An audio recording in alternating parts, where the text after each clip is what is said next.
Hello everyone, I am Astha.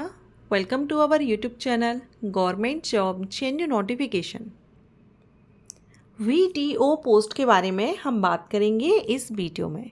ये video post से related रहेगा जिसमें आपको वीडियो के बेसिक से पॉइंट्स आपके क्लियर किए जाएंगे। वीडियो का फुल फॉर्म आप देख रहे हैं, विलेज डेवलपमेंट ऑफिसर या हम हिंदी में ग्रामीण विकास अधिकारी या ग्राम विकास अधिकारी कहते हैं।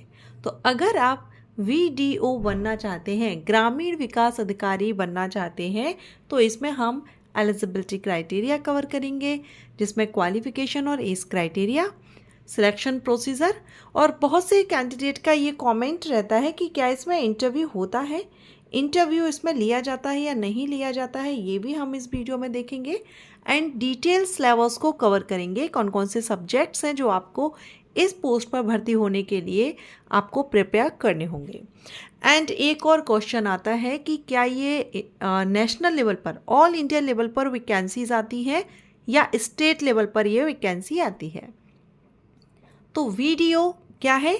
Village development officer. तो ये जो वैकेंसी है ये आपकी स्टेट लेवल पर रिलीज़ की जाती है। हर स्टेट में ये इसकी PSC की वेबसाइट पर, आप पब्लिक सर्विस कमीशन की वेबसाइट पर आप अपडेट रह सकते हैं। पब्लिक लोक सेवा आयोग जिसको हम कहते हैं, सो इस वेबसाइट पर आप अपने स्टेट की लोक सेवा आयोग की वेबसाइट पर अपडेट रहिएगा अगर आप वीडियो पोस्ट के लिए भर्ती होना चाहते हैं। एंड ये वैकेंसी लगभग हर साल देखने को मिलती है। सो सारी इंफॉर्मेशन हम वीडियो में लेने वाले हैं। अगर आप इंटरेस्टेड हो तो वीडियो में बने रहिए। सबसे पहले तो हम इसकी एलिजिबिलिटी क्राइटेरिया को कवर करेंगे। क्वालिफिकेशन क्या होना चाहिए VDO पोस्ट पर भर्ती होने के लिए। क्या 12th के बाद आप VDO के लिए एलिजिबल होते हैं या आप ग्रेजुएशन के बाद एलिजिबल होते हैं या कोई सब्जेक्ट मैटर करता है या नहीं, तो चलिए देखते हैं। तो सबसे पहले हम शैक्षणिक योग्यता देख रहे हैं जिसमें कि आप देख पा रहे हैं ग्रेजुएशन आपका होना चाहिए किसी भी सब्जेक्ट से। Any graduate candidate village development officer post के लिए एलिजिबिलिटी रखते हैं। लेकिन सिर्फ ग्रेजुएशन से ही काम नहीं चलता है, इसमें आपको या तो आपने इलेक्ट्रॉनिक्स विभाग के नियंत्रणाधीन जो डिपार्टमेंट ऑफ इलेक्ट्रॉनिक्स जो DOEACC द्वारा आयोजित जो O लेवल का या उच्च स्तर का जो सर्टिफिकेट होता है वो आपने किया हुआ हो ग्रेजुएशन के साथ में। अगर आपने ये सर्टिफिकेट नहीं है तो सेकंड ऑप्शन आपके पास रहता है कि आपने कोपा में, आपने ITI किया हुआ है कोपा में, तो भी आप यहाँ पर आवेदन कर सकते हैं। वेबसाइट प्रशिक्षण योजना के राष्ट्रीय परिषद, नेशनल काउंसिल, राज्य परिषद या स्टेट काउंसिल के द्वारा।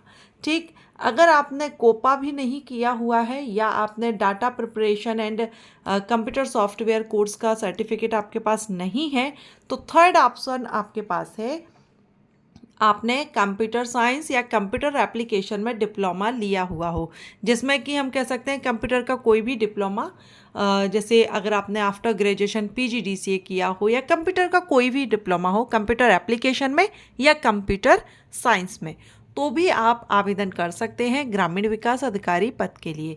अगर आपके पास ये डिप्लोमा भी नहीं है तो आपके पास एक और ऑप्शन रहता है कि सरकार द्वारा मान्यता प्राप्त एक पॉलीटेक्निक संस्थान से भी अगर आपने इंजीनियरिंग में, कंप्यूटर साइंस एंड इंजीनियरिंग में डिप्लोमा किया है तो भी आप एलिजिबल होते हैं। लेकिन अगर आपके पास ये भी नहीं है तो आपके पास लास्ट ऑप्शन है कि जिस स्टेट से आप बिलोंग करते हैं वहाँ से आपने ओपन यूनिवर्सिटी से भी आपको यहाँ पर ऑप्शन मिलता है सर्टिफिकेट इन इंफॉर्मेशन टेक्नोलॉजी का। अगर आपने ये भी किया है तो भी आप आवेदन कर सकते हैं। तो एक तरह से हम कह सकते हैं कि विलेज डेवलपमेंट ऑफिसर बनने के लिए आप लोगों के जो क्वेश्चन थे कि क्या 12th के बाद आवेदन कर सकते हैं, तो 12th के बाद आप VDO के लिए एलिजिबिलिटी नहीं रखते। क्या आप ग्रेजुएशन के बाद एलिजिबल होते हैं?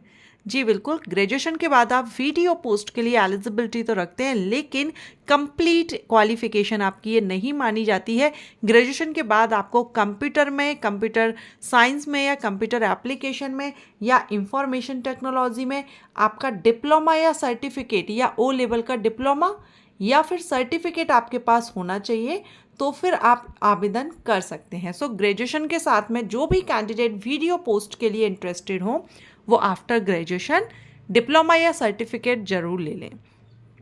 अब यहाँ पर मैं एक और आपको बताना चाहूँगी कि ग्रेजुएशन के बाद में आपको क्या करना चाहिए, कौन सा कोर्स करना चाहिए जिससे कि आपको जल्द से जल्द नौकरी मिले। इस पर मैंने वीडियो अपलोड किया हुआ है, आपको उन कोर्सेज के बारे में जानकारी दी है। तो आप लिंक अगर हो सका तो मैं वीडियो लिंक आपको आई बटन पर दे दूँगी, अदरवाइज़ आप प्लेलिस्ट में जाकर के चेकआउट कर लीजिएगा, उससे आपको काफ़ी हेल्प मिलेगी। सो ये तो थी क्वालिफिकेशन। अब बात करेंगे एज क्राइटेरिया की। विलेज डेवलपमेंट ऑफिसर के लिए मिनिमम एज 18 वर्ष होनी चाहिए और मैक्सिमम 40। 18 से 40 वर्ष एज लिमिट रहती है वीडीओ पोस्ट के लिए। अब ये जो हम जो इंफॉर्मेशन को कवर कर रहे हैं, जानकारी ले रहे हैं, ये राजस्थान स्टेट से नोटिफिकेशन रिलीज हुआ है, उसके थ्रू हम यहाँ पर कवर कर रहे हैं। बाकी सभी स्टेट्स में लगभग सेम रहता है, ज़्यादा अंतर नहीं देखने को मिलता है एज क्राइटेरिया में भी। और ये जो एज है 18 से 40 ये अनरिजर्व कैंडिडेट के लिए है। रिजर्व कैटेगरीज को इसमें रिलैक्सेशन मिलता है, तो 40 साल तक अनरिजर्व कैंडिडेट आवेदन कर सकते हैं वीडीओ पोस्ट के लिए। इसके बाद हम इसके एग्ज़ाम की बात करें तो परीक्षा का आयोजन, अभी हम जैसा मैंने बताया राजस्थान स्टेट के नोटिफिकेशन को हम कवर कर रहे हैं, तो ये ऑफलाइन एग्ज़ाम आपका रहता है। एग्ज़ाम पैटर्न अगर देखेंगे तो एमसीक्यूज टाइप ही रहता है, हिंदी इंग्लिश दोनों ही लैंग्वेज में क्वेश्चन पेपर अवेलेबल रहता है। अब यहाँ पर आप देख रहे हैं सामान्य ज्ञान, गणित, सामान्य ज्ञान, भूगोल एवं प्राकृतिक संसाधन। अब राजस्थान का है तो राजस्थान से रिलेटेड क्वेश्चंस किए जाएंगे, और अदर किसी स्टेट का है तो जिस भी स्टेट से आप आवेदन कर रहे हो उस स्टेट की जीके से क्वेश्चन किए जाएंगे, एंड उसके कृषि या आर्थिक संसाधन से रिलेटेड, इतिहास और संस्कृति से, और वैसे कंप्यूटर, क्योंकि आपसे डिप्लोमा मांगा जा रहा है कंप्यूटर में, तो कंप्यूटर से भी क्वेश्चन किए जाते हैं। तो टोटल 160 क्वेश्चन किए जाते हैं, 200 नंबर के, 3 घंटे का समय आपको दिया जाता है। ठीक, एमसीक्यूज टाइप रहेगा, 1/3 मार्क माइनस भी किया जाता है रॉन्ग आंसर देने पर। सो आंसर आपको केयरफुली देना होगा। इसके बाद हम बात करेंगे इसके सिलेबस की। तो इसमें हम डिटेल सिलेबस को कवर कर रहे हैं, जैसे कि आप यहाँ पर देख पा रहे हैं। भाषा का ज्ञान, तो भाषा का ज्ञान हिंदी और इंग्लिश था। अगर हम देखें यहाँ पर सामान्य हिंदी ये 30 नंबर का रहता है, भाषा का ज्ञान 50 का है, जिसमें से सामान्य हिंदी आपकी 30 की है और अंग्रेजी आपकी 20 की रहेगी। ये राजस्थान स्टेट के लिए है। ठीक, लेकिन आप ऐसी सिलेबस की तैयारी इसी के बेस पर आप अपने जिस भी स्टेट से हैं आप उस हिसाब से तैयारी कर सकते हैं।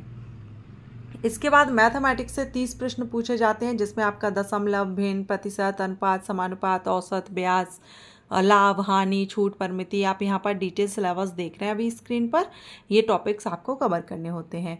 नेक्स्ट सामान्य ज्ञान आपका रहेगा समसामयिक घटनाएं जो 10 नंबर की रहेंगी, और सामान्य विज्ञान भी आपका 10 का रहेगा। एंड भूगोल और प्राकृतिक संसाधन से भी आपका 30 नंबर का पूछा जाएगा, जिसमें संसार और व्यापक भौगोलिक क्षेत्र, महत्वपूर्ण स्थान, नदियाँ, पहाड़, महाद्वीप के बारे में, वन्य जीव, परिस्थितिकी, इनसे रिलेटेड क्वेश्चन रहेंगे। इसके बाद फिर जिस स्टेट से आप आवेदन कर रहे हैं, जिस स्टेट की वैकेंसी है, उस स्टेट की जीके को आपको कवर करना होगा। जैसे ये राजस्थान स्टेट का है तो राजस्थान स्टेट की जीके को यहाँ पर कवर किया गया है। इसके अलावा फिर हम यहाँ पर देखेंगे तो कंप्यूटर से भी क्वेश्चन रहते हैं, 10 नंबर का पूछा जाता है। Characteristic of computers, computer organisation including RAM, ROM, file system, input device, computer software, operating system, MS Office, इनसे ही क्वेश्चन आपके किए जाते हैं। सो वीडियो या ग्रामीण विकास अधिकारी कैसे बनते हैं, तो इसके लिए आपको ग्रेजुएशन करना होगा। ग्रेजुएशन के साथ आपको कंप्यूटर साइंस या कंप्यूटर एप्लीकेशन में कोई एक डिप्लोमा या सर्टिफिकेट आपके पास होना चाहिए। आफ्टर 12th आप वीडियो के लिए एलिजिबल नहीं होते हैं। जो कैंडिडेट क्वेश्चन कर रहे थे, कमेंट कर रहे थे, तो उनके लिए मैं बता दूं 12th के बाद आप विलेज डेवलपमेंट ऑफिसर के लिए आवेदन नहीं करते। ये ऑफिसर लेवल की पोस्ट है, तो एटलीस्ट ग्रेजुएशन आपका होना चाहिए। एंड इसके अलावा exam pattern, full syllabus, negative और इंटरव्यू की बात करें तो इस पोस्ट पर इंटरव्यू नहीं है। अभी जो वैकेंसी आई है उसमें इंटरव्यू नहीं है। एंड अगेन एक और इम्पोर्टेंट बात कि अगर आप राजस्थान स्टेट से आवेदन कर रहे हैं तो फिर राजस्थान स्टेट में इस पोस्ट के लिए CET देना कंपलसरी है। ग्रेजुएशन लेवल का जो CET है वो आपको देना होगा, उसके बेस पर फिर आप इसमें आवेदन कर सकते हैं। सो आशा करती हूँ आपको ये इन्फॉर्मेशन अच्छी लगी हो। अगर आपको पसंद आया है ये वीडियो तो वीडियो को लाइक एंड शेयर जरूर करें। Thank you.